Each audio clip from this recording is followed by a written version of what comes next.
अस्सलामुअलैकुम नाजरीन, मैं हूँ मोगीज़ सलीम। नाजरीन, 3 से 4 अहम तरीन ख़बरें हैं वो आपके साथ शेयर करनी है। पहले एक ख़बर तारिक जमील साहब के हवाले से है। मौलाना तारिक जमील साहब के नारे का एक पूरा सिनेरियो बना और हमारी वैली अवाम ने उस नारे के ऊपर मज़ाक़ा खेज़ पोस्टें बनाकर उसे वायरल कर दिया। और हमने देखा कि फ़ेसबुक हो गया, ट्विटर हो गया, यूट्यूब हो गया, इस पे एक नारे का चर्चा था। वो आपको पता होगा, जिन लोगों को पता नहीं है मैं आपको बता देता हूँ कि आपको पता है कि मौलाना तारिक जमील साहब ने एक ब्रांड लॉन्च किया है कराची में, और उन्होंने लोगों को जो कपड़े के मतलब जो कारोबार है वो कर रहे हैं, वो उनके एक ब्रांड का लोगो लेकर और नारे की तस्वीर जो दराज.com से उन्होंने डाउनलोड की, फेक एक तस्वीर थी, वो तारिक जमील साहब के ब्रांड की नहीं थी। वो नारे के ऊपर 550 रुपये की कीमत लिख के उन्होंने वायरल कर दी कि जनाब ये तो दर्स देते हैं तकवे का, और ख़ुद 550 रुपये का नारा बेच रहे हैं। लेकिन हमने देखा कि उस टाइम भी इसका एक फ़ेक न्यूज़ सामने आई कि यार ये फ़ेक न्यूज़ है, ये गलत फैला रहे हैं लोग। लेकिन जो दीन से दूरी जिन लोगों ने अख्तियार की हुई है, या जो ये समझते हैं कि मौलाना तारिक जमील पर उन्होंने तनकीद करनी है, उन्होंने बाज़ार गर्म कर रखा था मुख्तलिफ़ किस्म की मीम्स बना कर, और वेले लोग जो हैं वो धड़ाधड़ शेयर किए जा रहे थे और इसको एक सवाब समझ रहे थे। लेकिन अब मौलाना तारिक जमील साहब के ऑफिशियल जो है उनके पेज से भी, उनके ब्रांड से भी एक वजाहत सामने आई है कि जनाब ये तो ना हमारे ब्रांड में शामिल है नारा, और ना ही हमारी दुकान पे मौजूद है। ये लोग जो हैं इसको फेक फैला रहे हैं, इससे हमारा लेना देना कोई नहीं है। ये बात तो क्लियर होगी। लेकिन मैं उन लोगों पे जो है 2-3 कमेंट करना चाहूँगा कि एक बात तो ठीक है कि आपको ज़ायद मुनाफा नहीं लेना चाहिए, लेकिन सिर्फ मौलाना तारिक जमील का पाकिस्तान में ब्रांड नहीं है, इससे भी ज़्यादा महंगे ब्रांड पाकिस्तान में मौजूद हैं, लेकिन उस पर आज तक तनकीद नहीं हुई। लोग वहाँ से बड़ी महंगी चीज़ें लेकर आ जाते हैं और फिर फ़ख्र से बताते हैं कि जनाब मैंने ये ब्रांड का सूट पहना हुआ है, या शर्ट पहनी हुई है, या मैंने कोट पहना हुआ है। ये बात क्लियर हो गया। अब ऐसी है KFC से आप बर्गर ले लें, या एक आप बाहर ढाबे वाले से बर्गर ले लें। KFC पे आपको 300-350 का मिल जाएगा, ढाबे से आपको 50-60-80 रुपये का मिल जाएगा।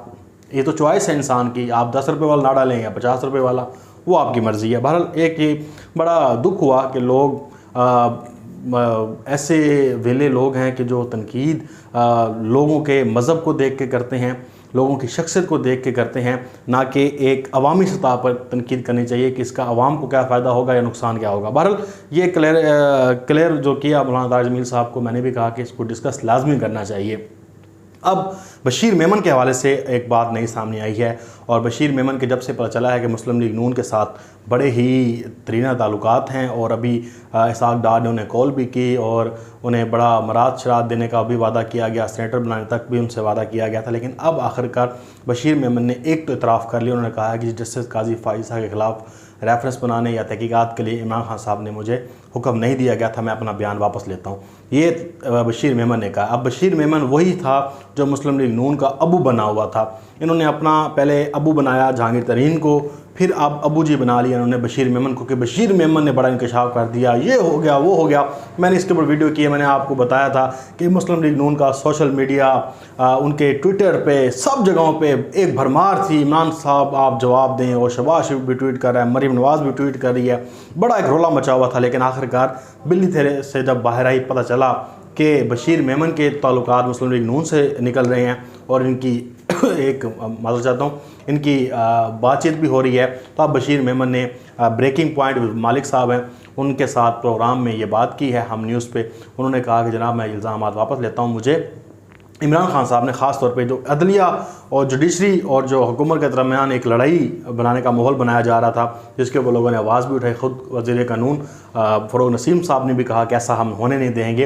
अब उन्होंने इल्ज़ामात ये वापस ले लिए। ये एक बड़ा इंकशाफ, बड़ी खबर, इसके ऊपर खबर नहीं बनेगी। अब उन्होंने जो इल्ज़ामात वापस लिए हैं इस पर बात नहीं करेंगे, जो इल्ज़ामात लगाए हैं उसको फ्लैश करके दिखाया जाएगा कि 10 इल्ज़ाम लगा दिए हैं। अब जो वापस ले रहा है तो उसके ऊपर बात करना कि ये मुकर क्यों रहा है, ये अपने बयान से फिर क्यों रहा है, ये तो मुकर गया, यानी कि ये तो दाल पूरी काली थी। फिर या तो पहले इल्ज़ाम लगाता ना, अब जब इल्ज़ाम लगाया उससे मुकरने की बात यह है कि इसकी दलील है कि ये बंदा झूठा है, ये झूठ बोल रहा है। इसको इतने अरसे के बाद जो लॉन्च किया गया है ये पूरे प्लान के साथ किया गया है। मैं यकीन के साथ कह रहा हूँ आपको कि इसके पीछे मुकम्मल तौर पर मुस्लिम लीग नून है जिसने इसको लॉन्च किया। और अब जब ये रॉकेट लॉन्चर फट गया और समझ ना आई कि इसका जो फ़ायदा उठाना था वो तो नुकसान की तरफ चला गया, क्योंकि सच तो सच है, वो सामने आ गया। लोगों ने बताया कि जनाब बशीर मेमन का किरदार ही सही नहीं है, ये शख्स जो है इतने अरसे बाद बोल रहा है, तो इसका मतलब है इसके पीछे कोई कुव्वत है, तो वो सामने आ गई।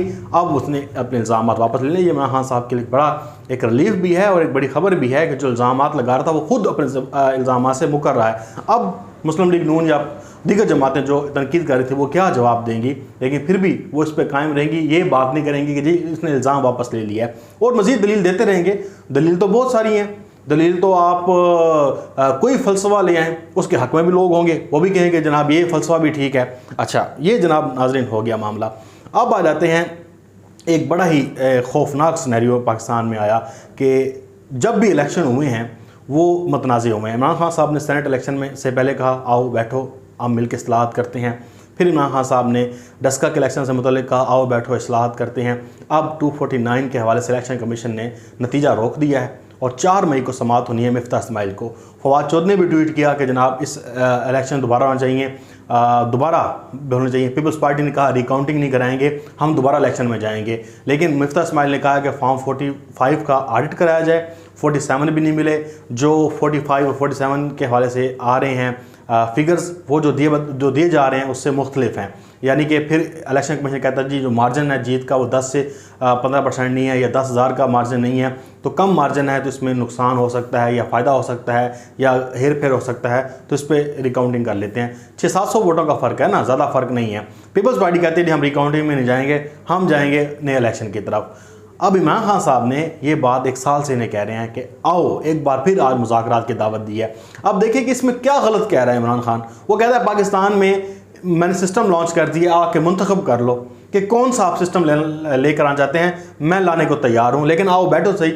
इसके ऊपर मरीम नवाज़ को आग लग गई। अब मरीम नवाज़ का हमेशा से किरदार ये रहा है कि इसने जलती पर तेल का काम किया और हमेशा से अपने बाप को मरवाया सियासत में, पीडीएम का बेड़ा गर्क किया। अब पीडीएम ने इनको साइडलाइन पे कर दिया और शहबाज शरीफ को कहा कि आप कमान करेंगे मुस्लिम लीग नून की पीडीएम में। अब जब इमरान खान ने ट्वीट किया उसके ऊपर ट्वीट के ऊपर कोर्ट ट्वीट करती हैं, कहती हैं जनाब आप ज़रा सियाने ना बने, शातिर ना बने, आप तो ये हैं वो हैं। उसके ऊपर तनकीद करना शुरू कर दी। भाई आपसे सवाल पूछा गया है कि आपने इस्लाहत करनी है, आप ये रोना जो रोते हैं हर इलेक्शन के बाद क्यों रोते हैं? ये देखिए कितना बड़ा एक हमारे ऊपर पाकिस्तान के ऊपर एक मसला बना हुआ है हमेशा 70 साल से कि जब भी इलेक्शन हुए हैं किसी ने उसको सच नहीं कहा, कोई ना कोई उसके ऊपर उज़र लाजमी पेश हुआ है। तो ऐसा एक सिस्टम जो इमरान खान लेकर आना चाहता है तो इसमें क्या कबाहत है? अब इमरान खान साहब ने कहा वो मुज़ाकरात करें, वो उल्टा तलकीन शुरू कर दी उसने। तो फिर बताएं कि इनसे क्या बात होगी, क्या अपोजिशन के साथ लेकर चला जाए? दानिशवार हमारे कहते हैं ये अपोजिशन को साथ लेकर चलें। कैसे लेकर चलें भाई? वो आपके सामने है, पूरी दुनिया के सामने इमरान खान साहब ने ट्वीट किया, उसके ऊपर मरियम का जवाब आ गया पूरी दुनिया के सामने। वो कहते जी हम तो तैयार नहीं हैं, तुम तो ये कर रहे हो, तुम तो वो एलिगेशन लगाना शुरू कर दिए। ये कोई बात है करने की? यानी कि आपको आग लग जाती है अगर इमरान खान कोई बात कर दे। ये तो बुग़्ज़ हुआ ना, ये तो कोई दलील ना हुई। इसमें क्या ही गलत बात है? इमरान खान कहता है कि आगे एक सिस्टम को ठीक करें, इस्लाहात लेकर आएँ। तो अब ये मामला हो गया। एक आखिरी मामला बड़ा ही सेंसिटिव, बड़ा ही हसास और बड़ा ही अहम तरीन, तरीके लबैक पाकिस्तान ने पाकिस्तान में एहतजाज किया। मैंने आपको उसकी लम्हा ब लम्हा रिपोर्टिंग करके बताया क्या हो रहा है और उसका जो फल है वो हमें मिल गया। यानी कि यूरोपियन पार्लियामेंट में जो करारदाद मंजूर हुई है, अब आप देखें कि कितना बड़ा नुकसान हो रहा है। 7 अरब डॉलर की जो हमारी चीज़ें यूरोपियन मंडियों में जाती हैं उसके ऊपर टैक्स लग जाएंगे, वो बैठ जाएगी। 22 लाख बंदा यूरोपीय ममालिक में बैठा है, वो 3 अरब डॉलर सालाना पाकिस्तान भेजता है, उसके ऊपर टैक्स लग जाएंगे। जो चीज़ें वहाँ से मंगवाएंगे उसके ऊपर टैक्स लगेगा।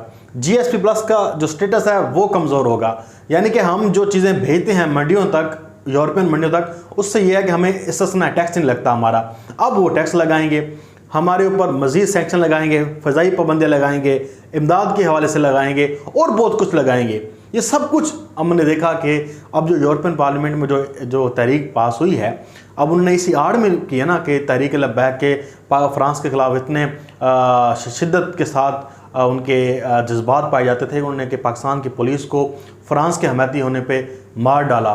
बड़े ही ख़तरनाक किस्म की उसमें बातें लिखी हुई हैं। अब आप कहते हैं कि जी लोग कहेंगे कि हम भूखे बैठ के खा लेंगे, लेकिन जी हम सौदा नहीं करें किसी बात पे। सर जी जिसकी रोटी छिन जाए, जिसकी गाड़ी जल जाए, जो बंदे गरीब हो जाएं, जिनका सारा लुट जाए ज़िंदगी भर की कमाई, वो क्या करेगा? ये जज्बाती बातें जो हैं अब समझ आती हैं कि देखें पूरा यूरोप हमारे खिलाफ खड़ा होगा। और यही इमरान खान कह रहा था उस वक्त कि मेहरबानी करें, अब आप ये एहतजाज ना करें, अब आपके सामने सारा हालात। उन्होंने करारदाद भी पेश कर दी, और करारदाद ऐसे बंदे ने पेश किया स्वीडन के, जिसकी खुद हुकूमत उसे गलत कहती है, फाशिस्ट कहती है। तो ये लोग तो एक होंगे, ये इसका हल नहीं था, ये हमने नुकसान उठाया। लेकिन जो इमरान खान करना चाह रहा था वो आप देखें क्या था। यानी कि इतनी मुश्किल से हमने फैट ऑफ के हवाले से माहौल बनाया, हमने यूरोपियन मंडियों तक जाने का माहौल बनाया, बड़ा एक काम किया, तो सारी मेहनत इमरान खान के पानी पे फेर दी। आज वो पार्लियामेंट में करारदाद पेश हो गई है। इसका फ़ायदा किसको हुआ? इसका फ़ायदा सिर्फ यूरोपियन ममालिक को हुआ, उन ममालिक को हुआ। मुल्क हमारा जला, हमारे मुल्क में फसाद हुआ, सब कुछ हमने किया, और सैंक्शन भी हमने अपने ऊपर लगवा ली, और करारदाद भी पास करवा ली। किसका फ़ायदा हुआ? और सर ये चीज़ें जज्बात के साथ नहीं हैं। मज़हब को लेकर आप जज्बातीपन का मुजाहरा करेंगे तो आप इसी तरह से फिर आपको धक्के लगेंगे, आपको इसी तरह से रोंदेंगे लोग, पूरी दुनिया आपको रोंदेगी। ये कोई नहीं है कि आप जज्बात में बहकर ऐसे नारे लगाना शुरू कर दें कि जिससे हर इंसान का दिल डोल जाए और कहे कि जनाब बात तो सच है। लेकिन असल उसके मामले ये मुस्लिम लीग नून की कारस्तानी थी, ये भी इनके पीछे पीछे थी, आज वो कामयाब हो गए हैं। बहरहाल अल्लाह ताला पाकिस्तान पर रहम करे। अपना बहुत सारा ख्याल रखिएगा, मुझे अपनी दुआओं में याद रखें। अल्लाह हाफ़िज़। पाकिस्तान जिंदाबाद।